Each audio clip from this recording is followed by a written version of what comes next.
Namaste. Hearty welcome to Sahitya Akademi's Webline Literature Series. Today, under the Webline Literature Series, we will have a panel discussion in Gujarati on folk literature of Gujarat. Three eminent writers and scholars are with us to enlighten us about folk literature of Gujarat.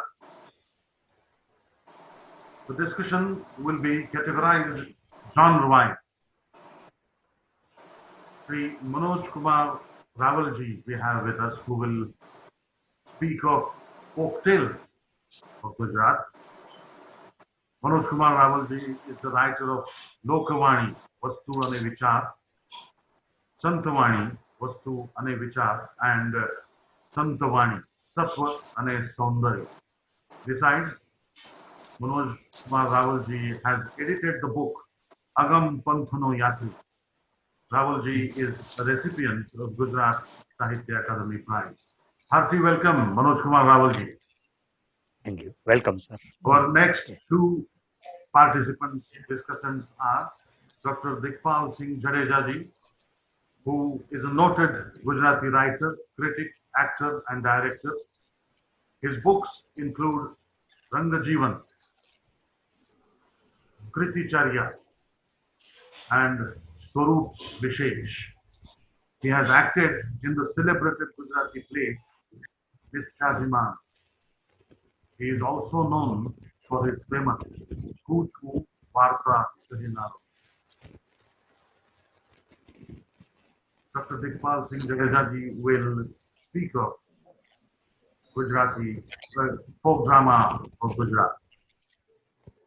And we have also with us respected Dr. Niranjan Rajaguruji, who needs no formal introduction, I understand, but still I fulfill the formality.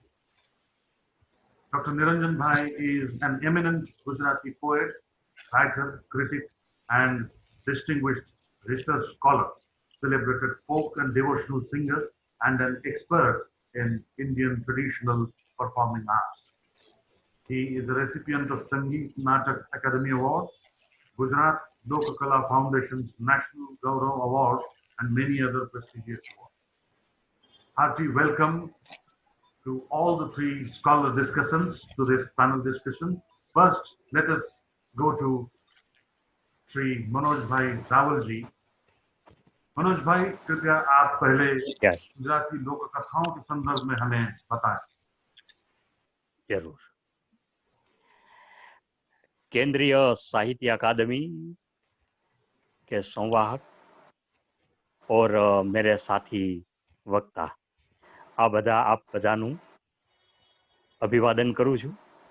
आज आपणे गुजराती लोक वार्ता अने लोक कथा अंगे बात करशुं। गुजराती लोकवार्ता અને લોકકથા ઉપર અસરકારક પરિબળ હોય તો છે સંસ્કૃતિ, અને સંસ્કૃતિ ઉપર જો અસર કરનારું પરિબળ હોય તો તે છે ઇતિહાસ. અને ઇતિહાસ છે એ ભૂગોળના આધારે રચાય છે. સૌરાષ્ટ્રને ગુજરાતને 1600 કિલોમીટરનો દરિયાકાંઠો છે, એટલે વિશ્વભરની પ્રજાઓ ગુજરાતમાં આવે છે અને ગુજરાતની બહાર જાય છે. હવે આ જે ગુજરાતની જે પરંપરાઓ છે એ કેવી રીતે હોય છે, લોકજીવનમાં જે આવતી હોય કેવી રીતે હોય. દાખલા તરીકે લોકનૃત્ય આપણે વાત કરી તો કે જે તે પ્રદેશનું લોકનૃત્ય છે એ એના કૃષિ પાક જે થતા હોય એના આધારે લોકનૃત્ય હોય છે. એવી જ રીતે રણ પ્રદેશમાં રહેનારા લોકો, એવી જ રીતે રણમાં રહેનારા લોકો, પર્વત ઉપર રહેનારા લોકો, એનું ગીત સંગીત જરાક જુદા પ્રકારનું હોય છે. તો આપણે જ્યારે લોકની વાત કરવા જઈએ છીએ તો ભારત તો એવડો મોટો વિશાળ દેશ છે કે એમાં ગુજરાતી લોકવાર્તા અને લોકકથા કઈ રીતે જુદા પડે છે. દરેક પ્રદેશને, દરેક ભૂગોળને પોતાની એક વિશિષ્ટતા હોય છે. દાખલા તરીકે દક્ષિણના શિલ્પ સ્થાપત્ય, એના મંદિરો જોઈ, ગુરુકુળ કાંગડાની ચિત્રશૈલી જોઈ, વિવિધ નગરના આપણે સંગીતના ઘરાનાઓ જોઈ. તો ગુજરાતના લોકજીવનમાં શું છે? તો ગુજરાતના લોકજીવનમાં અગત્યની વાત છે એની કથન શૈલી. ગુજરાતના ભૂભાગની અંદર એના જે કથન કરાઓ છે, કથન કળા ને વિકસાવનારા પરિબળો છે, એ બહુ ધ્યાનમાં લેવા પડે એમ છે. એ અન્ય કરતા વિશિષ્ટ છે. તો કે આ વિશિષ્ટતાઓ શું છે એ જોવા જાય તો ખ્યાલ આવશે કે શરૂઆતમાં તો લોકકથા અને લોકવાર્તાના વિચારની સંજ્ઞાઓ આટલી સ્પષ્ટ નહોતી, પરંતુ પશ્ચિમના અભ્યાસીઓએ, આ શાસ્ત્રકારોએ થોડાક પ્રભેદો આપ્યા આપણને. લોકકથાનો કથક છે એ નિશ્ચિત છે, જ્યારે વાર્તાનો કથક છે એ કોઈ પણ હોઈ શકે છે. જ્યારે યોગ્ય શ્રોતા ન લાગે તો આપણે તો અહીંયા એક પરંપરા હતી કે ગાયને ગોંદરે કેવી, તુલસીને ક્યારે કેવી, સૂરજની શાખે કેવી, અને કઈ ન હોય તો પીપળાને પાને કેવી. એટલે કથક અને શ્રોતા એ બંનેનું મહત્વ હતું. અંગ્રેજી પરિભાષાની જે સ્ટોરી અને ટેલના પ્રભેદો હતા એ આપણે અહીંયા કેટલાક લોકોએ સ્પષ્ટ કરીને પ્રયોજી આપ્યા છે. હવે આપણે જયારે લોકની વાત કરવા જઈએ છીએ ત્યારે એક વસ્તુ યાદ રાખવી જોઈએ, લોક એટલે ફક્ત આદિવાસી કે ગ્રામીણ પ્રજાનો જ લોક નહીં, એક્ઝિક્યુટિવ ઓફિસરનો પણ લોક હોઈ શકે છે, નાના બાળકોનો પણ લોક હોય છે. એટલે આમ ગુજરાતનું ભાતીગળ લોકજીવન હોય ને, એના જે પ્રકારો, સ્વરૂપો છે, એની વાત કરનારા આપણે અહીંયા છે. દાખલા તરીકે સામાન્ય લોકજીવન છે એ રાજા અને રાણીની આધારે વાત કરતા હોય તો એ શાસન કરતા વર્ગને હીરો અને હિરોઈન બનાવે છે, એ પોલિટિકલ સ્પર્શ છે. તો કેટલીક વખત પંચતંત્ર જેવી વાર્તાઓ હોય તો એમાં પ્રકૃતિનો સ્પર્શ હોય છે. કુટુંબ જીવનની વાર્તા હોય, ધર્મકથાઓ હોય, એમાં મૂલ્યબોધ હોય છે. હાસ્યની, ચોરની, ભૂત પ્રેતની લોકવાર્તાઓ અને લોકકથાઓ હોય છે. તો એનું એક વિશાળ જગત છે, અને એમાં કેટલીક વખત દ્રષ્ટાંત કથાઓનો પણ સમાવેશ થતો હોય છે.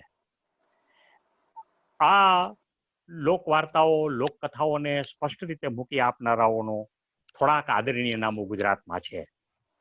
શ્રી ઝવેરચંદ મેઘાણી લોકજીવનમાંથી સાહિત્ય જીવનમાં વાતો લઈ આવે છે. જયમેલ પરમાર, પુષ્કર ચંદ્રવાકર, જોરાવરસિંહ જાદવ, કનુભાઈ જાની, રતુદાન રોહડિયા, ડોક્ટર હસુ યાજ્ઞિક જેવા અનેક ગુજરાતી લોકવાર્તાના ઉપાસકો છે. પરંતુ આ બધું ડોક્યુમેન્ટેશન આપવા જતા ખ્યાલ રાખવો પડે કે લોકો કથાનું પ્રાણ તત્વ છે એ અડપાઈ ન જાય. દાખલા તરીકે લોકવાર્તાનું પ્રાણ તત્વ શું છે? તો કે ભારતીય ઉપખંડમાં એનો જુદા જુદા રીતે વિભિન્ન હેતુથી ઉપયોગ થતો લોકકથાનો. દાખલા તરીકે આપણી કથાઓમાં ઇતિહાસ સાચવવાની એક પ્રક્રિયા હતી. હવે પશ્ચિમનો ઇતિહાસ સાચવવાની પ્રક્રિયા છે ને એ હોરિઝોન્ટલ એન્ડ વર્ટિકલ છે, પણ આપણે અહીંયા સમયનું એક ચક્ર માનવામાં આવે છે. તો આપણી કથાઓ છે એમાં ઇતિહાસ છુપાવવામાં આવતો હોય છે. આમ લોકકથાઓ અને લોકવાર્તાઓ ઐતિહાસિક સત્યોને આપણી પાસે તથ્ય રૂપે જાળવે છે. હવે પાછી ભારતીય કથન પદ્ધતિ છે એ સંકેતવાળી, રહસ્યવાળી અને પ્રતીકયુક્ત છે. એમાં અર્થઘટનની વિવિધ શક્યતાઓ રહીએ. દાખલા તરીકે કોઈ આપણે સંવાદ કરતા હોય કથા વિશે, અને આપણે કોઈકને વાત કરતા હોઈએ કે બોલો મહાભારત વાંચ્યું છે, પાંડવો કેટલા છે બોલો. તો જો હા કે નીચે પૂછે કેટલા પાંડવો, તો કે ખાટલાના પાયા જેટલા 3 એમ કરીને 2 આંગળા બતાવે. હવે આપણને એમ થાય કે આને પાંડવો કેટલા છે ખબર નથી, ખાટલાના પાયા કેટલા એ ખબર નથી, અને 3 કેમ થાય એમ ખબર નથી. આને તો 2 આંગળા બતાવ્યા. હકીકતમાં એ વસ્તુ એવી છે કે ખાટલાના પાયા જેટલા 4 સૂચવીને કર્ણનો ઉલ્લેખ કરે છે. 3 એટલે એ છે એમાં ભીમ, યુધિષ્ઠિર અને અર્જુનનો ઉલ્લેખ થાય છે. પણ 2 કે છે એ માદ્રીના જે સંતાનો હતા, સહદેવ અને નકુળ, એ જ પાંડવોના પુત્રો કહેવાના. આમ જે આપણું કથાનું વિશ્વ છે એની અર્થઘટનની ક્ષમતાઓ જુદી જુદી હોય છે. હવે આવા પ્રકારની જે કથાની એક ભાવક તરીકેની પણ ભૂમિકા હોય છે અને કથકની પણ એક ભૂમિકા હોય છે. અને આપણા લોકવાર્તાને પ્રસ્તુત કરનાર એક વર્ગ વિશેષ હતો ગુજરાતમાં. ચારણ, બારોટ, ઢાઢી, મીર, રાવળ, માણભટ્ટ, તરગાળા, સાધુ સંતો, ભરતરી વગેરે ના વર્ગ વિશેષમાંથી આપણી લોકકથાઓ આવતી. એની પ્રસ્તુત કરવાની પદ્ધતિઓ પણ રહેતી, અને એમની લોકવર્ગમાં મેમોરાઇઝેશન અને ઇમ્પ્રોવાઇઝેશન થતું. દાખલા તરીકે એક ઉદાહરણ આપી કે ગુજરાતના બહુ સારા લોકકથાકાર હતા કાનજીભૂટા બારોટ. એને લોકવાર્તા જીથરો બાબો બહુ પ્રખ્યાત છે. હવે આ વાર્તા આવી ક્યાંથી એની તપાસ કરી તો કે સહજાનંદ સ્વામી પોતાના હરિભક્તોને જ્યારે ઉપદેશ આપતા અને ડાયરામાં જમવાના વાર હોય ત્યારે હસવાની વાત કરે તો હરિલીલામૃત નામના ગ્રંથમાં 1.5 પાનાની આ એક મોટા અક્ષરની વાર્તા છે. હવે આ કથકે એનું ઇમ્પ્રોવાઇઝેશન કર્યું અને એની અંદર 36 પ્રકારના પાત્રોની એવી ઉચિત ભાષા પ્રયોજી અને વાર્તાની ઇમ્પ્રોવાઇઝેશન આપ્યું. આમ જે કલાકારો છે, ધંધાદારી કલાકારો હોય છે, એ કલાને કેટલીક વખત ઊંચાઈએ લઈ જાય છે. દાખલા તરીકે આખ્યાન સ્વરૂપ હતું તો પ્રેમાનંદ એને ઊંચાઈ ઉપર લઈ ગયા. હવે આવી દ્વારા શું થાય છે કથામાં, તો કે અમૂર્તમાંથી મૂર્ત કરી આપે છે આપણને. અને કેટલાક ચારણ કથકો પણ બહુ સારા હતા. એને હિસાબે ગુજરાતી લોકકથાના જો સ્વરૂપની તપાસ કરી તેમાં ચારણોનો પ્રભાવ આપણને અભ્યાસમાં વધારે દેખાય છે. પરંતુ આદિવાસી વિસ્તારની કથા આપનાર ડોક્ટર ભગવાનદાસ પટેલ એનો કથક વાત કરે છે કે સતયુગની વાર્તા છે, કળિયુગના માણસો સાંભળે છે. આજે આ બધી વાર્તાઓ છે આપણને મુદ્રિત સ્વરૂપમાં મળવા લાગી. આવા સંચય કરનારાઓમાં ગોકુળદાસ રાયચુરા, નાનાભાઈ જબલિયા, જોરાવરસિંહ જાદવ, દુલેરાય કારાણી જેવા લોકવાર્તાના અનેક મરમીઓ ગુજરાતને ભાવિ પેઢી માટે સંચયો કરી આપે છે. લોકવાર્તા અને લોકકથાના ભેદો જ્યારે તીવ્ર ન હતા ત્યારે પારસી લોકોએ પણ તળભૂમિની લોકકથાઓનો સંચય આપ્યો. આજે ગુજરાતની લોક વાર્તાઓની તાસીર વિશે વાર્તા કલાઓ અને એને જાણનારાઓ છે એમાં અભિજાત વર્ગમાંથી ડોક્ટર હસુ યાજ્ઞિક, શિરીષ પંચાલ જેવા અભ્યાસીઓ આ સ્વરૂપનો નિષ્ઠાથી અભ્યાસ કરે છે. મૂળમાં સંત કથા આવે કે રમતો જોગી આયા નગર મેં, તો રમત ક્યાં હોય છે? બોલાયેલ શબ્દ અને સંભળાયેલ શબ્દ વચ્ચે જે કંઠથી કર્ણ વચ્ચેની જે રમત છે એ જ શબ્દ યોગ છે અને એ જ શબ્દ જ યોગી છે. એમ લોકવાર્તાની કર્ણપ્રત બનતા ગુટનબર્ગ, જેને પ્રેસ શોધ્યું, એની મુદ્રિત પ્રત આવી. આજે ઝુકરબર્ગની ડિજિટલ પ્રત વચ્ચેની યાત્રામાં આ લોકવાર્તા ક્યાં મુકામ પર છે અને ભાવકને ક્યાં પહોંચાડે છે એ તપાસવું રસ પડે એવું છે. લોકકથાઓ આજે રેડિયો, ટીવી, વિડીયો અને ઉપરાંતના સમૂહ માધ્યમોમાં આવી રહી છે ત્યારે આપણને એવું લાગે છે કે આની લોકપ્રિયતાની સરહદો છે એ વિકસી રહી છે.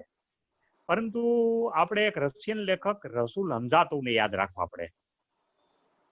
રસુલ હમઝાતોવ કહે છે કે કવિતા એક એવું પંખી છે કે જે ખૂબ ઊંચે સુધી જાય છે અને વાર્તા અને કથા એક એવું પંખી છે જે દૂરના સીમાડાઓ સુધી જાય છે.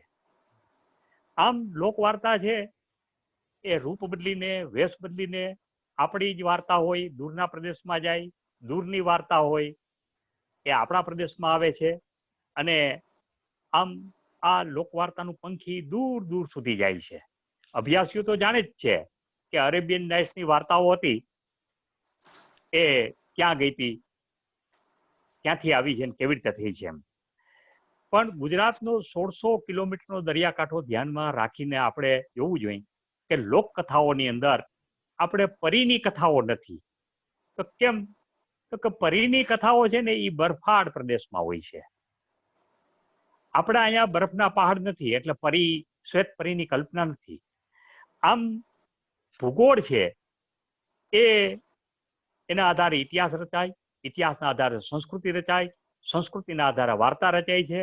અને ગુજરાતના ભાતીગળ જીવનની અંદર આ જે લોકવાર્તાઓ છે એ અનેક રૂપે વિકસી રહી છે, વિલસી રહી છે અને આપણને બધાને એ સમૃદ્ધ કરી રહી છે. જેમ સૂર્યનો લોક છે એમ તિમિરનો પણ લોક છે. તો આ જે આખું વાર્તાનો લોક છે એમાં અવનવા રંગો અને મિજાજ છે અને ગુજરાત એને માણી રહ્યું છે. निरंजन धन्यवाद धन्यवाद। हाँ धन्यवाद। अब हम गुजराती या गुजरात के जो लोकनाट्य है उसके संदर्भ में डॉक्टर दिखपाल सिंह भाई से सुनते। डॉक्टर दिखपाल। नमस्कार।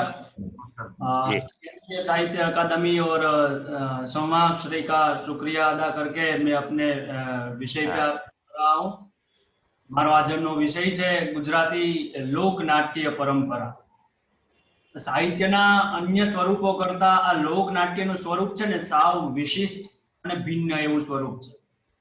દરેક યુગમાં આપણા માનવ વિકાસ અને કળાના વિકાસના દરેક કાલખંડમાં સર્જન અને લોકરંજન એમ એક સાથે બંનેનું માધ્યમ બનીને આ લોક નાટ્યના સ્વરૂપે પ્રજા જીવનની પ્રવૃત્તિઓનું પ્રતિબિંબ જીવ્યું છે।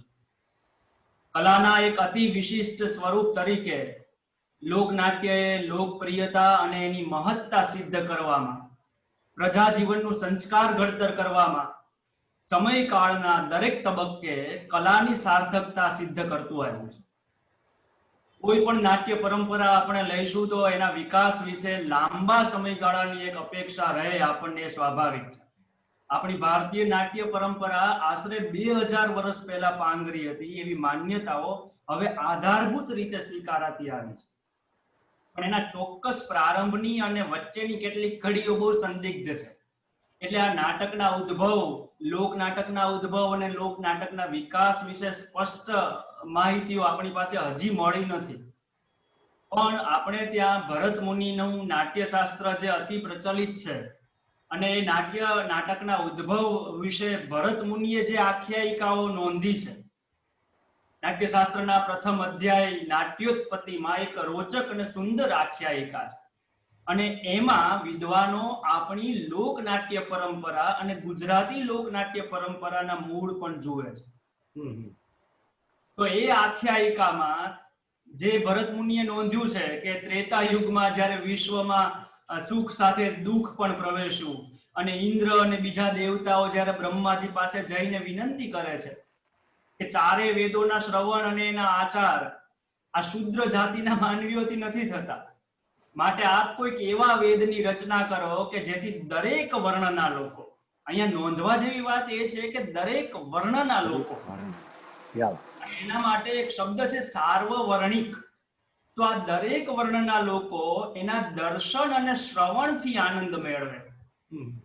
બ્રહ્માએ આ પ્રાર્થનાનો સ્વીકાર કર્યો અને ભરત મુનિ નોંધે છે કે એમ પછી પાંચમા વેદ નાટ્ય વેદની રચના થઈ। આ એક આખ્યાયિકા આપણે ત્યાં પ્રચલિત છે। પણ અહીંયા મહત્વની વાત છે દર્શન અને શ્રવણ। દરેક વર્ણના સાર્વવર્ણિક।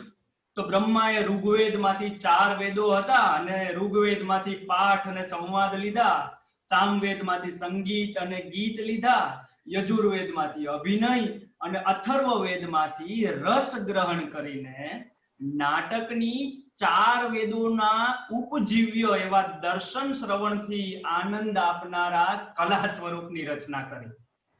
તો આપણી લોકનાટ્ય પરંપરા અનુસાર નાટક એટલે કે લોક નાટક પણ એ કોઈ વાંચવાની વસ્તુ નથી.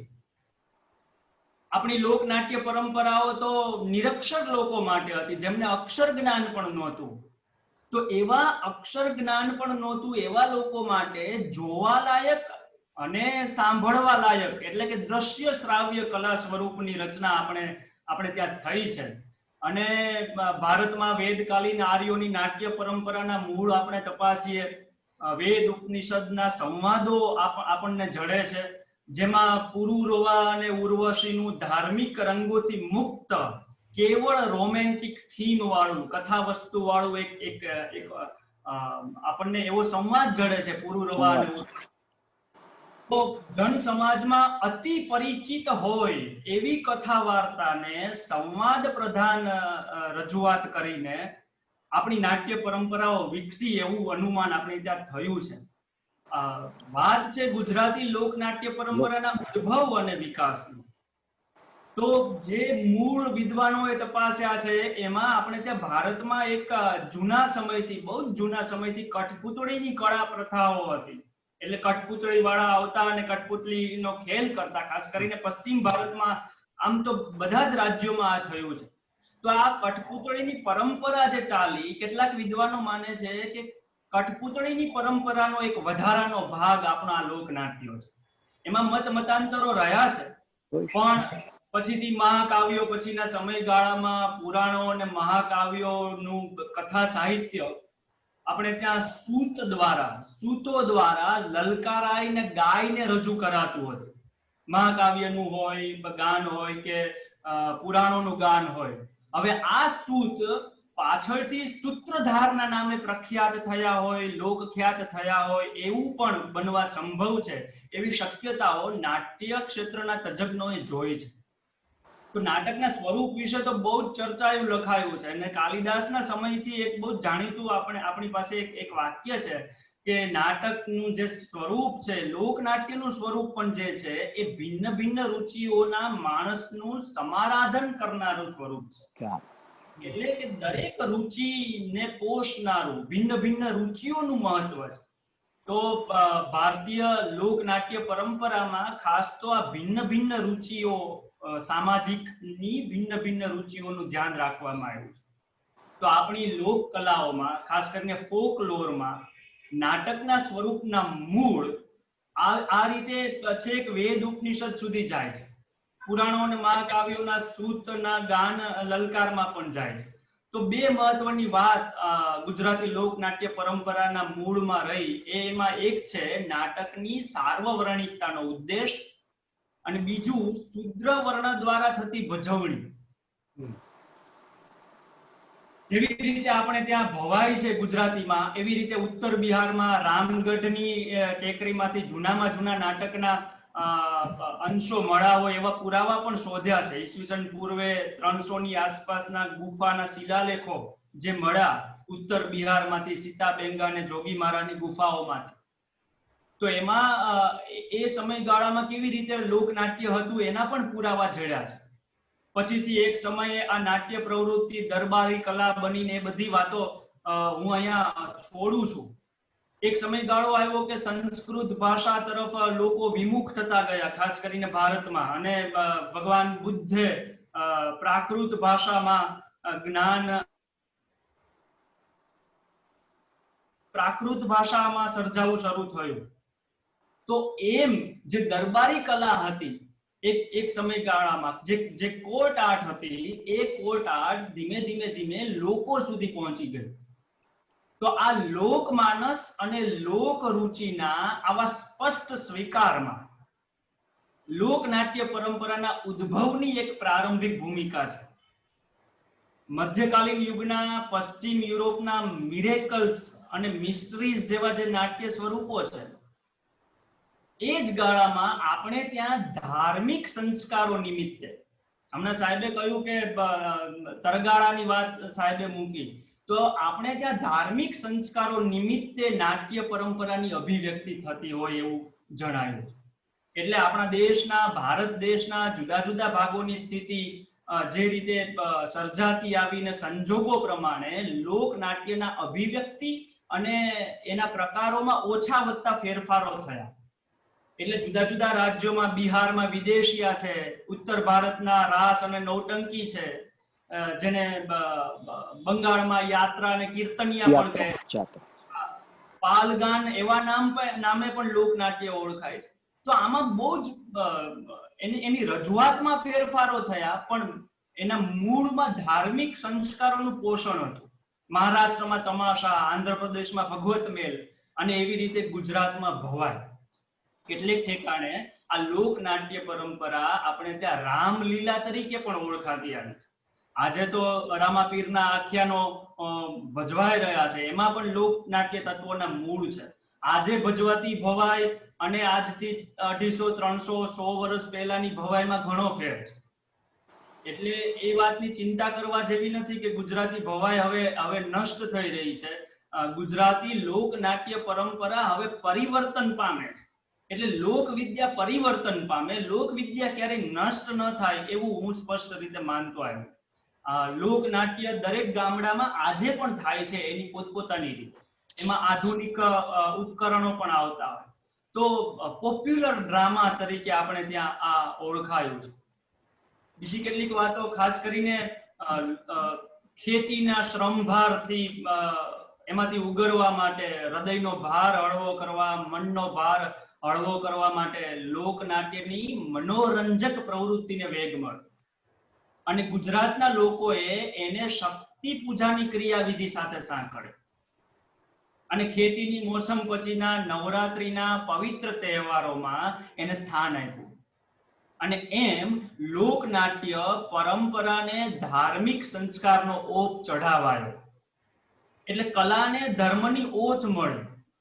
આમ થયું એટલે ભવાઈનું સામાજિક ગૌરવ વધ્યું છે અને ગુજરાતી સમાજ જીવનની એક સ્થિર પરંપરા બંધાવા લાગી. આપણે ત્યાં ગુજરાતી એટલે ભવાઈ અને ગુજરાતી એટલે રંગલો એવું એક સમીકરણ બંધાઈ ગયું છે. તો ગુજરાતમાં આ ભવાઈ કરનારી, લોકનાટ્ય કરનારી જે તરગાળા કોમ હતી, જેને તરગાળા કોમ કહે છે, એ તરગાળા કોમ મૂળ તો આનર્ત એટલે કે ઉત્તર ગુજરાતની રહેવાસી. આની પાછળની પણ કથા છે. આ તરગાળા મૂળ તો ઔદિત્ય, શ્રીમાળી અને વ્યાસ બ્રાહ્મણોમાંથી ઉતરી આવ્યા એવા ઉલ્લેખો મળે છે. આની કથા બહુ રસપ્રદ છે. અસાહિતના 3 દીકરાઓ અને એના 3 ઘરો પરથી એમને 3 ઘરવાળા તરીકે નામોલ્લેખ થતો આવ્યો. એટલે ભવાઈ કોણ કરતું હોય, લોકનાટ્ય કોણ કરતું હોય, તો કે તરગાળા જ કરતા હોય મોટે ભાગે. અને એ આ 3 ઘરવાળા તેમાંથી અપભ્રંશ થઈને ટૂંકાઈને 3 ઘરાળા એવો શબ્દ આવ્યો. એ 3 ઘરાળા, ત્રાગાળા, કેટલેક ઠેકાણે એ સાવ અપભ્રંશ થઈને પછી હવે જે બોલાય છે તરગાળા. અમારે તો બોટાદ પંથકમાં આ નામે એક આખું ગામ છે. તો એટલે જાતિવાચક નામ જન્મી ગયું આપણે ત્યાં એક કળા ઉપર. અને ગુજરાતમાં નાયક અટક અપનાવતી આ કોમ ભવાઈ કરતી હોવાથી લોક બોલીમાં એમને ભવાઈયા તરીકે પણ ઓળખ થઈ છે. પાછળથી એ ટેબુ વર્ડ્સ પણ બન્યો, ભવાઈયા, શું ભવાઈ માંડી છે એમ કરીને. તો એ ટેબુ પણ બની ગયું આ લોક કલા કરનારા. તો ભવાઈના કલાકારોમાં એક બહુ જ ગજબની સ્મરણ શક્તિ હતી. એમને એક અનુકરણ શક્તિ હતી અને એક આનુવંશિક કલા તરીકે એમણે આ કલાને વિકસાવી. ટોટલ થિયેટર ભવાઈમાં હોય છે. ગુજરાતી લોકનાટ્યમાં ગાયન હોય, વાદન હોય, નર્તન હોય ને અભિનયન હોય. એટલે ટોટલ થિયેટર. રાતના ચાચર ચોકમાં, ગામડાના ચોકમાં શરૂ થાય ભવાઈ, તો છેક ઢળતી રાતે માંડીને સવારના 10 વાગ્યા સુધી એ ભવાઈનો એક વેશ ભજવાતો. તો આ લોકનાટ્ય પરંપરાએ ગુજરાતને 400 વર્ષ સુધી સામાજિક સંસ્કારોની સાથે સાથે મનોરંજન પીરસ્યું. પાછલા 400 વર્ષથી ગુજરાતીપણું કોઈ જાળવવું હોય તો એમાં ભવાઈનો, લોકનાટ્ય પરંપરાનો બહુ જ મોટો ફાળો છે. ભવાઈમાં રજૂ થતી સામગ્રી વેશ શબ્દથી ઓળખાય છે. ઉત્તર ભારતમાં એને સ્વાંગ કહે છે, મરાઠીમાં પણ કેટલેક ઠેકાણે સ્વાંગ કહે છે. વેશ ધરવો, અસાહિત્ય આવા 360 વેશો લખ્યા એવી એક માન્યતા છે, અને એમાંથી 300 જેટલા વેશ હજી સુધી હાથ લાગ્યા નથી સંશોધકોને પણ. અને જે ઉપલબ્ધ વેશો છે ગુજરાતી ભાષામાં ભવાઈના, એમાંથી પણ કેટલાક વેશ પાછળથી ઉમેરાયા હોય, એટલે કે સંવર્ધિત થઈને આવ્યા હોય એવી સંભાવનાઓ છે. તો ભજવાતા વેશોમાં પાઠાંતરો, એની રજૂઆતમાં અનેક ફેરફારો સમયે સમયે થતા રહ્યા છે. અને આ ભવાઈના કલાકારો, આ લોકનાટ્યના કલાકારો એમની પોતાની સૂઝ પ્રમાણે આ વેશને સંવર્ધિત કરતા રહ્યા છે. અને ભવાઈમાં સંશોધન કરનારાઓ તો બહુ જ યુરોપની પશ્ચિમની નાટ્ય પરંપરાના કેટલાક અંશો પણ ભવાઈમાં ગુજરાતી લોકનાટ્ય પરંપરામાં જોવે છે. ખાસ કરીને જે બર્ટોલ્ટ બ્રેક્ટની એલિયનેશનની થિયરી હતી, વિચ્છિત્તિ, એ એલિયનેશનની થિયરી પણ ભવાઈમાં બહુ જ સરસ રીતે આવી છે. એટલે કે રામનું પાત્ર, કોઈ પાત્ર ભજવતો હોય, રામનો વેશ ભજવતો હોય ને રામનો સંવાદ પૂરો થઈ જાય, રામનું પાત્ર પૂરું થઈ જાય, તો એ કલાકાર વળી પાછો બીડીએ પી લે, પણ લોકોને એની કોઈ જ છોછ નથી કે આ રામ બીડી પીવે છે, કે આ રામ પાણીની બોટલ પીવે છે, કે રામ છે એ બીજા સાથે વાતો કરે છે. આ વિચ્છિત્તિ, પોતાના પાત્રમાંથી નીકળીને વળી પાછો પાઠ ભજવવો, આ ભવાઈના કલાકારોને બહુ જ આનુવંશિક રીતે આ આવતું ગયું છે. ભવાઈ શબ્દની વ્યુત્પત્તિ વિશે પણ કેટલાક વિદ્વાનોએ ચર્ચાઓ કરી છે. એમાં જયશંકર સુંદરીનું નામ બધાને પરિચિત છે. એમણે આ ભવાઈ શબ્દની વ્યુત્પત્તિ પાછળ ભવવહી એવો શબ્દ નિરંજનભાઈ પ્રયોજ્યો છે. એટલે વહી એટલે જગતનું જમા ઉધાર ચિત્ર રજૂ કરતી એવી કલા, જગતની જમા ઉધાર પાસાનું ચિત્ર રજૂ કરતું એક વ્યુત્પત્તિ છે ભાવ. ભવાઈમાં એક શબ્દ છે ભાવ, અને ભાવનો એક અર્થ થાય છે નટ. એક વ્યુત્પત્તિ, એક શબ્દ તપાસવાનો ડોલરરાય માકડે પ્રયત્ન કર્યો છે, એ છે ભવાઈમાં ભગવતી ભજન છે. અને એ ભગવતી ભજનને હિસાબે ભવાઈ શબ્દ શક્તિ પૂજાના અનુસંધાનમાં ડોલરરાય માકડે એ તપાસ કરી છે. બીજી ભવાઈની ખાસિયત એ છે કે ભવાઈ રજૂ કરનારા જે લોકો રહ્યા છે એ ખાસ તો પુરુષો જ રહ્યા છે. ખાસ તો નહીં, લગભગ પુરુષો સિવાય સ્ત્રીઓ ક્યારેય ભવાઈ કરતી નથી. એની પાછળ સામાજિક કારણો પણ હતા, એની ચર્ચામાં આપણે નહીં પડ્યા. ભવાઈનું એક મહત્વનું બીજું લક્ષણ છે હાસ્ય રસનું વર્ચસ્વ રહ્યું છે. ખાસ કરીને એનો ક્યારેક ને ક્યારેક અતિરેક થતો હોય. ભવાઈમાં એક પાત્ર તો બહુ જ જાણીતું થયું, જેને ગુજરાતને ગુજરાતીપણાની ઓળખ આપી, અને એ પાત્ર છે રંગલાનું પાત્ર, રંગલો, છેલ છબીલો રંગલો. અને ગુજરાતી કેવો તો કે રંગલા જેવો. અને એ પાત્રની સાથે સાથે યુરોપમાં જોકરનું પાત્ર હતું, યુરોપના નાટકોમાં, બીજા નાટકોમાં મસ્કરા, સંસ્કૃત નાટકોમાં એવા જ પાત્ર વિદૂષક તરીકે ઓળખાય. હા, તો એ વિદૂષકની તળપદી આવૃત્તિ આ વિદ્વાનોએ જોઈ છે. કજોડાનો વેશ હોય કે જસમા ઓડણનો વેશ હોય, એવી રીતે દલિતનો વેશ હોય. તો આ રીતે સામાજિક દૂષણોને નષ્ટ કરવા માટે પણ ભવાઈનો આશરો લગભગ લેવાયો છે. વિકો સિસોદિયો એવા વેશ, જૂઠણનો વેશ, જે સૌથી વધુ લોકખ્યાત છે અને આજે પણ ભજવાતા રહ્યા છે. અમારા વિભાગમાંથી ગુજરાતી લોકનાટ્યની ડોક્યુમેન્ટેશનની કેટલીક પ્રવૃત્તિઓ થઈ છે. અને અહીંયા એક મહુવા પાસેનું ગામ છે, એ ગામમાં તો માત્ર બ્રાહ્મણો જ એનો પાઠ કરે છે. અને કેટલાક સામાજિક ભવાઈ કરનારા બ્રહ્મચર્ય પાળતા હોય, ભવાઈ કરનારા શુદ્ધ થઈને નાહી ધોઈને બરાબર મન હૃદયથી શુદ્ધ થઈને એ પાઠ કરતા હોય.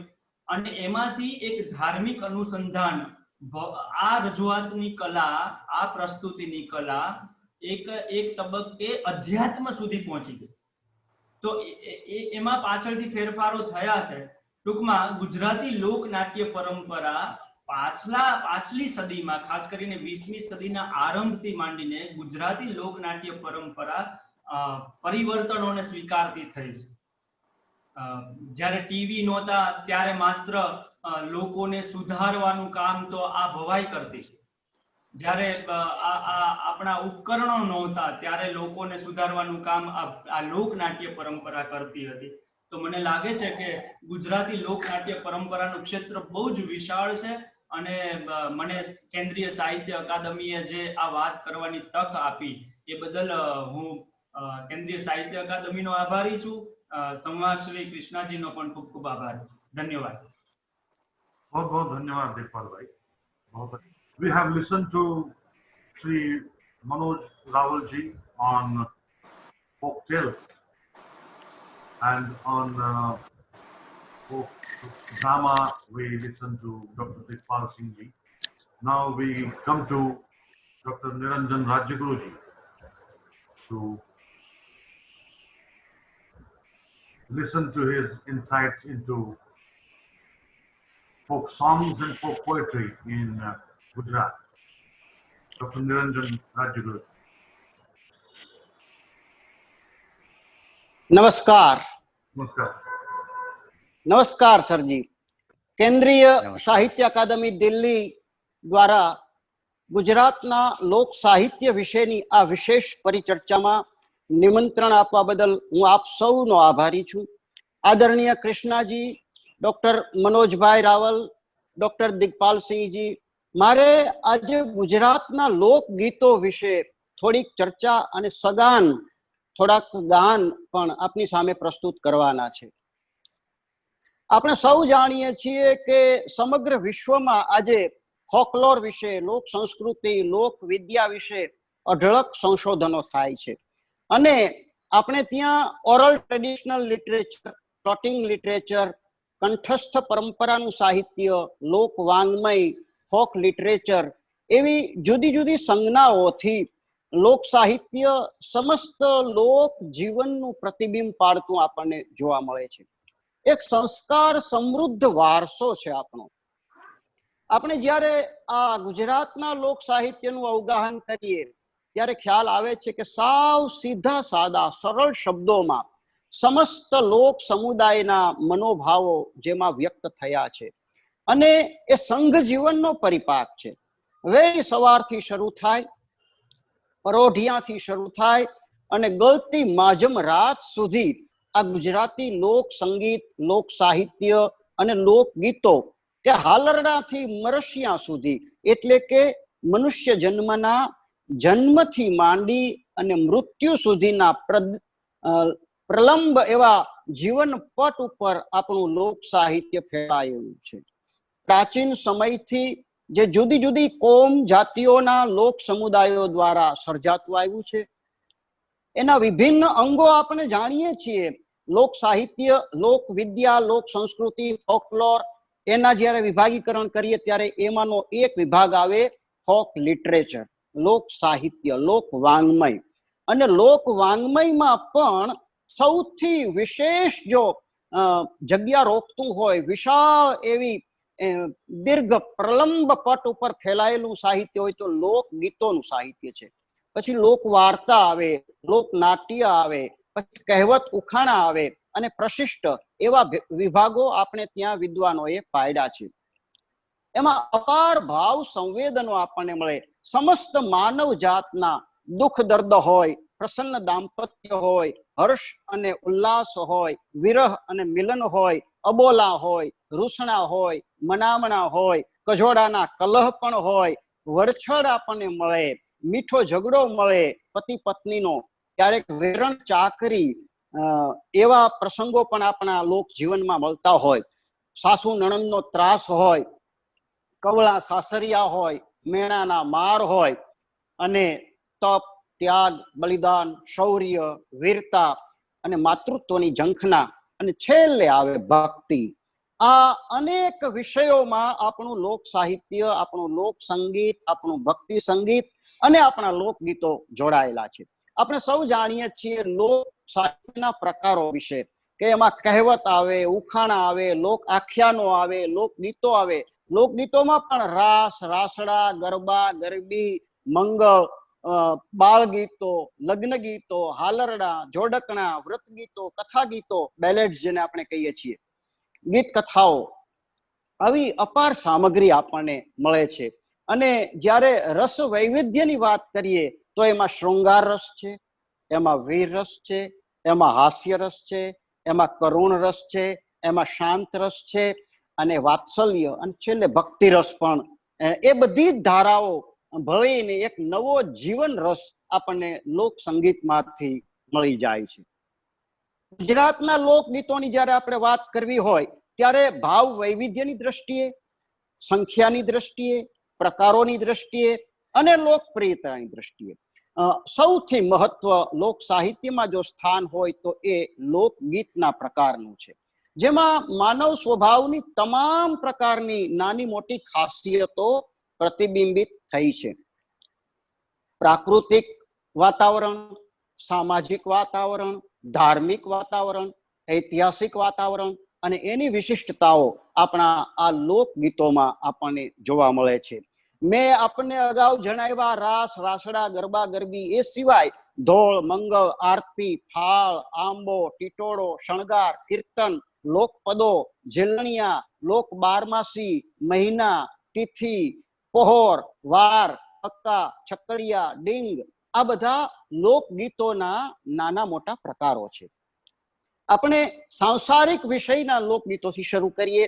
સંસાર જીવનની તમામ અવસ્થાઓ એમાં એવા વિષય વસ્તુ ધરાવતા લોકગીતો આપણને મળે, જેમાં દાંપત્ય જીવનની મધુરતા હોય, રાધા કૃષ્ણને નામે, શિવ પાર્વતીને નામે કે રામ સીતાને નામે, વાલ ભૈરા, એમાં રસિક જીવનનું ચિત્રણ પણ આપણને મળતું હોય. અને પ્રદેશની લાક્ષણિકતાઓ પણ આપણને જોવા મળે ગુજરાતના લોકગીતોમાં. માનો કે નાઘેર પ્રદેશ છે તો ગવાતું હોય કે ઝીણા મોર બોલે છે લીલી નાઘેરમાં, એ લીલી નાઘેરમાં હરિવન રાઈમાં, ઝીણા મોર બોલે છે લીલી નાઘેરમાં, મોરલો બોયલો બોયલો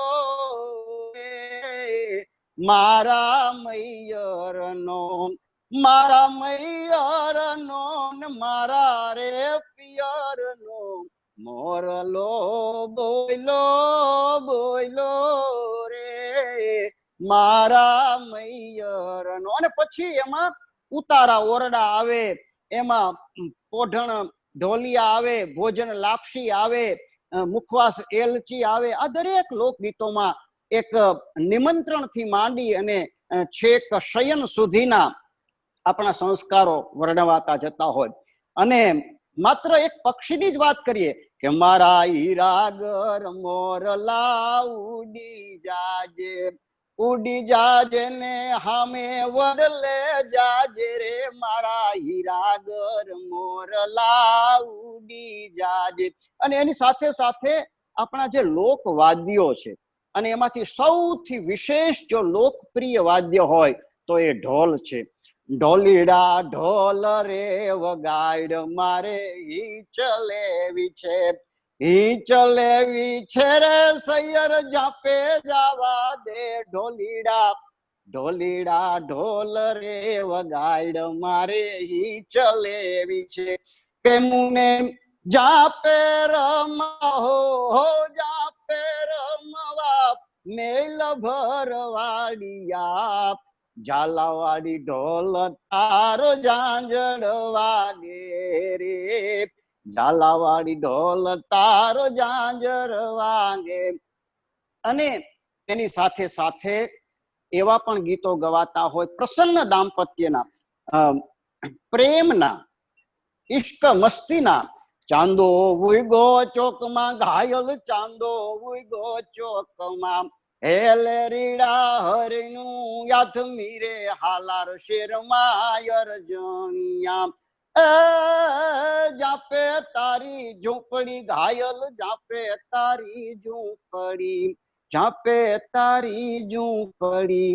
આવતા જાતાનો નેડો લાગ્યો અર્જણિયા. એની સાથોસાથ સાંસારિક મુશ્કેલીઓનું આલેખન ધરાવતા કરુણ ગીતો પણ આપણને મળે. નણંદ અને ભોજાઈનો સંબંધ હોય, મારા લેરિયામાં લાગી લૂંટા લૂંટ હો, નણદલ માગે લેરિયું રે બાઈ, મારા દાદાનું બાંધેલ લેરિયું રે બાઈ, મારી માતાની આપેલ રાખ હો, નણદલ માગે લેરિયું રે બાઈ. અને એની સાથોસાથ ગુજરાતના લોકગીતોમાં આપણને સમાજને ખાતર બલિદાન આપ્યું છે એની પણ અમર કહાણી રજૂ થતી કારુણ્ય સભર એવા ગીતો કે જે ઇતિહાસ પણ આપે છે. 12 વર્ષે નવાણ ગળાવ્યા, નવાણે નીરતે દિનાવ્યા જીરે, તેડાવો જાણતલ તેડાવો જોશી, જોશીડા જોશ જોવડાવો જીરે. પેલે પગથિયે જય પગ દીધો, પાતાળે પાણી ત્રબક્યા જીરે, અને છેલ્લે પોતાના સમાજ માટે થઈને, પોતાના સમાજને પીવાનું પાણી મળે એ માટે થઈને પોતાનું આત્મ બલિદાન આખું એક દંપતી આપતું હોય, અને એ આખી કરુણ કથા આપણને મળતી હોય. એવી જ રીતે વીરત્વની કથાઓ, નારી શક્તિની કથાઓ, સોનલ રમતી ગઢડા ગોખજો, રમતા જલાણી સોનલ ગરાસણી. પછી પતિ પ્રેમથી વંચિત ખારવણોની મનોવેદના એ પણ આપણને મળે. પરકીય પ્રેમ સંબંધો ધરાવતા ગીતો મળે. પછી જશમા ઓડણ હોય, સધરો જેસંગ હોય, રાજા ગોપીચંદ કે ભરથરી હોય, નરસિંહ મહેતા, મીરાબાઈ, આવા પાત્રો અને ભક્ત ચરિત્રો ધરાવતા ધોળ કીર્તન અને લોક આખ્યાનો પણ આપણને લોક સંગીતમાંથી મળે છે. કેટલીક વાર બહારવટિયાની શૌર્ય કથાઓ એ પણ મળે, એના રાસડાઓ, એના લોક દુહાઓ.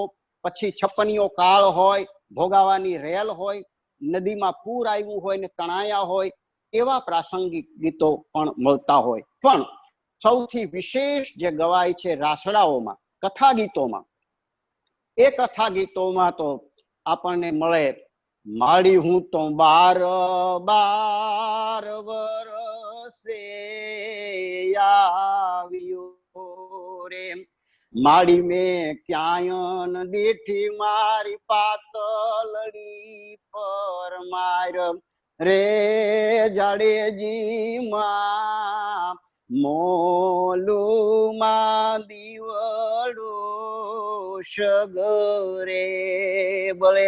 વેરણ ચાકરીમાં ગયો હોય પતિ, લશ્કરમાં ગયો હોય અને 12 વર્ષે પાછો આવ્યો હોય, સાસુ વહુના એવા કટુ સંબંધોને કારણે એમની પત્નીએ અગ્નિ સ્નાન કર્યું હોય, અને ત્યારે એ પતિ પોતાની પત્નીને, પોતાની પ્રિયતમાને શોધવા માટે, માડી હું તો વાવને તળાવું જોઈ વેળો, ક્યાંય ન દીઠી મારી પાતળરી પરમાર. અને છેલ્લે પછી એમ કહેતો હોય કે હવે હું રાખ ચોળી અને સાધુ થઈ જાઉં, માં આ ગોજારણ માં તે તો આ મારા કુળનો દીવો છે ને એ ઓલવી નાખ્યો છે. તો આવા પ્રાસંગિક ગીતો હોય. વેરણ ચાકરીના ગીતો હોય, કયાભમાં ઝીણી જબુ કે વીજળી રે, કે ઝીણા જરમર વરસે મેઘ ગુલાબી, નહીં રે જાવા દઉં ચાકરી રે. કવળા સાસરિયાની વાત હોય, વેલું છૂટિયું વાડીના વડ હે, એવા ધોરીડા બાંધા રે વડને વાંકીએ. અને એની સાથોસાથ આપણને ગોપીચંદ ભરથરીની કથા મળતી હોય, સોનલા વાટકડીને રૂપલા કાંગસડી, એવો બાલુડો જોગી નાવા બેઠો રે ભરથરી, હાથ પગ ચોળે એ જીએન ઘરની સતરી અને વાહના મોર ચોળે એની માડી રે ભરથરી. આમ તો કૃષ્ણજી ગુજરાતના લોકગીતો વિશે વાત કરવી હોય તો 4 કલાકનું એક સેશન જોઈએ, પરંતુ બહુ સંક્ષેપમાં હું અને રાસડા પ્રસંગ ગીતો કેવા વાયા ને વાદળયું મટા ગોકુલ માટ હુકા મોર મળવા આવો સુંદર વર્ષા મળ્યા. અને સાથે સાથે ચંદન તલાવડી રોકી કાનુડે જળ ભરવાનો દીએ કાનુડો મારી ખેદે પડ્યો છે એ મારી શેરીએથી કાન કુંવર આવતારે લોલ મીઠુડી મોરલી વગાડતા રે લોલ. અને એમ પણ ગવાતું હોય એ હું તો ઢોલે રમુને હરી હાંભરે રે કે મારા ઢોલડિયા ઢળી ઢળી જાય રાજ ઢોલે રમુને હરી હાંભરે રે હું તો દાતણ કરું ને હરી સાંભરે રે. આવા અનેક ગીતો આપણે ત્યાં કૃષ્ણને સાથે સાંકળીને રાધા કૃષ્ણના પ્રણયના ગીતો પણ ગવાતા હોય. અને સાથે સાથે આપણે નવરાત્રના દિવસોમાં દેવી સ્તુતિના અનેક ગરબા આપણને મળે. એ રૂડે ગરબે રમે છે રૂડી અંબિકા રે પાય વાગે છે ઘૂઘરીના ગમકારે હો રૂડે ગરબે રમે છે દેવી અંબિકા રે મારો ગરબો રે રમે રાજને દરબાર માનો ગરબો રે રમે રાજને દરબાર. અને ગવાતું હોય એ રંગે રમે આનંદે રમે આજ નવ દુર્ગા રંગે રમે ઝૂલે ઝૂલે છે ગબ્બરની માય ઝૂલે છે. એવા જ ગરબા ગવાતા હોય કે કેસરીયો રંગ તને લાગ્યો એલા ગરબા કેસરીયો રંગ તને લાગ્યો રે લોલ કોની કોની માથે ઘૂમો એલા ગરબા કોની કોની માથે ઘૂમો રે લોલ આશાપુરા માવડીને માથે ઘૂમો ગરબો આશાપુરા માવડીને માથે રે લોલ. અને એમ પણ ગવાતું હોય ઘોર અંધારી રે રાત લડી માં નિસરા ચારય સવાર કાળે ઘોડે રે કોણ ચડે માં કાલિકાનો સવાર. આવા અનેક ગરબા આપણે ત્યાં ગુજરાતમાં ગવાતા હોય લોકગીતોમાં. અને હવે આપણે સંસ્કાર ગીતોની વાત કરીએ. સીમંત વખતે ગર્ભાધાન થયું હોય અને ખોળો ભરવાનો પ્રસંગ હોય અને ત્યારે લીપું ને ગુઈપું મારું આંગણું પગલીનો પાડનાર જોને રન્ના દે વાંજિયા મેણા માડી દોયલા. પછી હાલરડા આવે ઓળી જોળી પીપળ પાન ખૈયે પાડ્યું રામજી નામ કે ભાઈલો મારો ડાયો ને પાટલે બેસી નાયો પાટલો ગયો ખસી ને ભાઈલો આવ્યો હસી. હા આ હાલરડા હિચોળાની સાથે ગવાતા ગીતો હોય. અને પછી આવે લગ્ન ગીતો. એ પહેલા યજ્ઞોપવિત સમયે સગાઈ વખતે ચુંદડી વખતે માળારોપણ મંડપારોપણ કંકોત્રી આ બધા જ ક્રિયાકાંડ વખતે અનેક પ્રકારના લગ્ન ગીતો ગવાતા હોય. માંડ વડે કાઈ ઢાળો ને બાજોઠી કે ફરતી મેલો ને કંકાવટી મોટી તેડાવો રે કાંઈ પાટણ શેરના જોશી કે આજ મારે લખવી છે કંકોતરી. અને પછી ગવાતા હોય ગીતો.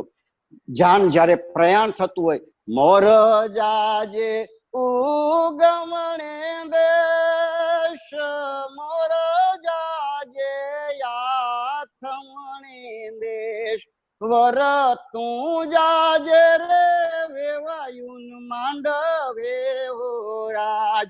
અને એમ પણ ગવાતું હોય, એસાને યલ બેલા મનોજભાઈ ઉભાર્યો એક વાર, વિદ્યાનગર શેરના ચોકમાં વીરા શેણે લાગી વાર, એવા ઢોલીડા રીઝવતા બે નિયમને એણે લાગી વાર.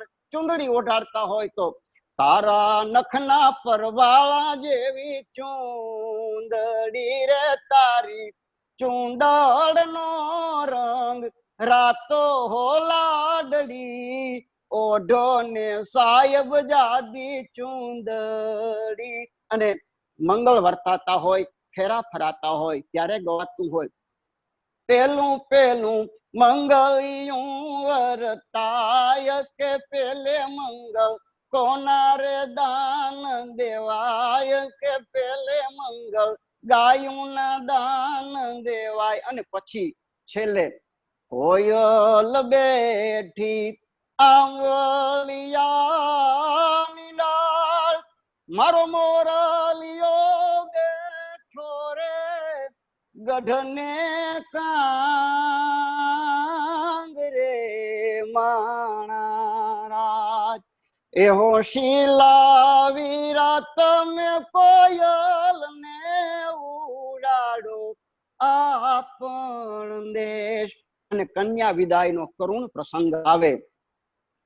એક આવ્યો તો પરદેશી પોપટો, બેની રમતા તા માંડવ હેઠ, ધૂતારો ધૂતી ગયો, બેની મેલા ઢીંગલ મેલા પોતિયા, બેની મેલો છે સયરૂનો સાથ, મેલીને હાયલા. અનેકવિધ લગ્ન ગીતો આ રીતે ગુજરાતમાં ગવાતા હોય. સાથે રાસ, રાસડા, ગરબા અને ગરબી આ ચાર પ્રકાર એવા છે કે જે દરેક લોક જ્ઞાતિમાં ગવાતા હોય, લોક જાતિમાં ગવાતા હોય. રાસ પુરુષ અને સ્ત્રીઓ સાથે પણ લે, ખાલી સ્ત્રીઓ પણ લે. રાસડા માત્ર સ્ત્રીઓ દ્વારા ગવાય. નૃત્યની સાથે એ માત્ર સ્ત્રીઓ લેતી હોય. તાલી રાસ, દાંડિયા રાસ એ માત્ર રાસડા છે એ બહેનો દ્વારા ગવાય. રાસ છે એ બહેનો દ્વારા પણ ગવાય અને સાથે સાથે પુરુષ અને સ્ત્રી સાથે મળીને પણ વર્તુળાકારે દાંડિયા રાસ લેતા હોય એમ ગવાતા હોય. ગરબા છે એ માત્ર બહેનો દીકરીઓ લે અને ગરબી છે એ પુરુષો લે. ગરબી કૃષ્ણને ઉદ્દેશીને હોય અને ગરબા છે એ માત્ર દેવી શક્તિને ઉદ્દેશીને હોય. તો આવી રીતે અનેક જાતના હે રાધાજીના ઊંચા મંદિર નીચા મોલ જરૂર ખડે દીવા બળે રેલો, રાધા ગોરી ગરબે રમવાની આવો, સહેલી સૌ ટોળે મળી રેલો. એવા ગીતો ગવાતા હોય. એમાં ક્યારેક મીઠો કલહ પણ આવતો હોય કે આવી રૂડી અંજવાળી રાત રાતે તે રમવાની સૈરા રે માણા રાજ, રૈમાં કાંઈ પોર બે પોર સાહેબોજી તેડા મોકલે રે માણા. પતિ રાસમાં ગયેલી પત્નીને બોલાવે છે ત્યારે પત્ની શું કે છે? હે આવો રૂડો સૈયરનો સાથ મેલીને સાહેબા કેમ આવું રે માણા રાજ. અને સાહેબાને ચડિયેલ રીસ એને તેજી ઘોડી ખેલવી, પોતાની ઘોડી તૈયાર કરી અને સાહેબોધી ચાલ્યા ચાકરી એ નોકરી કરવા માટે નીકળી જાય છે. આવા કારુણ્ય ભર્યા પ્રસંગોના ગીતો એ પણ મળતા હોય. એની સાથે એ જોડ જોતા તે જોડલું જડી ગયું રે લોલ, કરમ યાડે થી પાંદડું ખસી ગયું રે લોલ, હવે થોડી રહી પ્રીત જાજુ બોલ મારે લોલ, ફળ પાયકા વિનાનું કાચું તોડ મારે લોલ. આવી અનેક રચનાઓ આપણને મળતી હોય. અને સાથે સાથે આપણે ત્યાં ચારણી ડીંગરી સાહિત્યના પણ છંદો એ પણ ગવાતા હોય, લોક સંગીતમાં ગવાતા હોય. કયા સાઢયું ચારમ મેઘ મલારમ બની બહારમ જલધારમ દાદુર ડકારમ મયુર પુકારમ તડિતા તારમ વિસ્તારમ ના લહી સંભારમ પ્યાસય પારમ નંદ કુમારમ નિરખ્યારી કહે રાધે પ્યારી મેં બલિહારી ગોકુલ યાવો ગિરધારી જીર ગોકુલ યાવો ગિરધારી કડડ બ્રહ્માંડ કડકત યડડ યડડ દધ જલ યુછલમ દડ ધડ ધડ ધમક ખડડ ભટ ભૂદર ખડડ મેરુ શિવ ધ્યાન ખુલમ તડ તડ સુરદોંદ ધડક યસુરાતન ગડડ હાસયટ હડડ ગણે ભટ યસુરાણ પ્રગટ ઘટ ભંજન વિકટ રૂપ નરસિંહ બને જીર વિકટ રૂપ નરસિંહ બને. લોક વાર્તાઓની સાથે આવા ડીંગળી સાહિત્યના, ચારણી સાહિત્યના છંદો ગવાતા હોય અને દુહાઓ ગવાતા હોય. કઈ એક આવે દુઃખ ઉપજે અને એક આવે દુઃખ જાય, એક પરદેશે ગયો સાંભળે અને એક પાસે બેઠો ઈ ન પોસાય. આનંદ કે કર્માનંદા કન કઈ માણસે ફેર, એક લાખું દેતા નો મળે અને બીજા તાંબિયાના જોને તેર. તો લોક ગીતો છે, આપણે એના લક્ષણોની થોડીક વાત કરીએ કે જેનું સર્જન માત્ર લોક બોલીમાં થયું હોય, સમૂહ દ્વારા સામૂહિક અનુભવોનું જેમાં બયાન હોય, શબ્દ, સ્વર અને તાલ એનો સમન્વય એમાં થયો હોય. એમાં અનેક પાઠાંતરો મળે, સમયે સમયે, સ્થળે સ્થળે, એટલે સ્થળ, કાળ, જાતિ, આ બધા જ પ્રાદેશિકતા એના આપણને સમયે સમયે પરિવર્તન, કોઈ એક નિશ્ચિત પાઠ ન હોય, નિશ્ચિત ટેક્સ્ટ ન હોય. જે લોકગીત, જે લગ્ન ગીત તમે ગીર વિસ્તારમાં જુનાગઢ જિલ્લામાં સાંભળતા હો, એ જ તમે જામનગર જિલ્લામાં જઈને સાંભળો તો તમને એનું પાઠાંતર મળે. એને હાલારમાં સાંભળો, એને ઝાલાવાડમાં સાંભળો, એને બરડા પ્રદેશમાં સાંભળો, એને કચ્છ પ્રદેશમાં સાંભળો, તો આ ગુજરાતના 31 જિલ્લાઓ હોય અને એની અનેક લોક બોલીઓ છે. તો દરેક લોક બોલીઓ સાથે આપણું લોક સંગીત સંકળાયેલું છે. લોક સંઘ જીવનનો આ પરિપાક છે. એમાં આપણને લોક માનસ મળે, લોક મનોવિજ્ઞાન મળે, લોક માન્યતાઓ મળે, મૂળ લોક ધર્મો અને માનવ પ્રકૃતિ એના આદિમ અંશો. જ્યારે આપણે નૃવંશશાસ્ત્રનો અભ્યાસ કરવો હોય, લોક વિદ્યાનો અભ્યાસ કરવો હોય, ફોકલોરનો અભ્યાસ કરવો હોય, ત્યારે એમાં ઇતિહાસ તો મળે છે, એમાં નૃવંશશાસ્ત્ર પણ મળે છે, એમાં ભારતીય ધર્મ સાધના પરંપરાના પણ અંશો આપણને મળે છે. તો આવી રીતે ગુજરાતી લોકગીતો વિશે કૃષ્ણાજી મેં આપને વાત કરી એમ કલાકો સુધી આપણે વાત કરી શકીએ, પણ મર્યાદિત સમયમાં મેં થોડી વાત કરવાનો અને ગુજરાતના લોકગીતોનો પરિચય આપવાનો પ્રયાસ કર્યો છે. નમસ્કાર, ધન્યવાદ. बहुत बहुत धन्यवाद आपका डॉक्टर निरंजन राज्यगुरु जी। वास्तव में आपने इस परिचर्चा के सत्र में जो लय का निर्माण किया, लोक लय का निर्माण किया, उसके लिए विशेष आपको मैं धन्यवाद देता हूं साहित्य अकादमी की ओर से। और आप तीनों विद्वानों को भी एक साथ अब साहित्य अकादमी की ओर से मैं धन्यवाद देता हूँ।